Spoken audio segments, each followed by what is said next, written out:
ஈசலுக்கு கூட இறகுண்டு, அதனால் சுதந்திரமாக பறவை என்கிறார்கள். சிறகிருப்பதாலேயே பயணங்கள் உயர்ந்து விடுவதில்லை.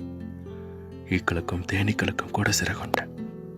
சாக்கடை தேடும் ஈக்களை அடிப்போம், தேன் தேடும் தேனீக்களை திகைப்போடு பார்ப்போம். உழைப்பாடு உயர்ந்தால் நம்மை அழிக்க நினைப்பவர்கள் கூட நம் ஆற்றலை கண்டு அஞ்சுவர். விளக்கை தேடி வர நான் ஒன்றும் விட்டல் பூச்சி அல்ல.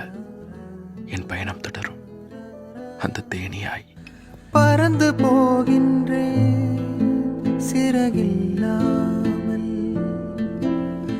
கவிதையாகின்றேன் மொழியில்லாமல். காணலின் தாகமே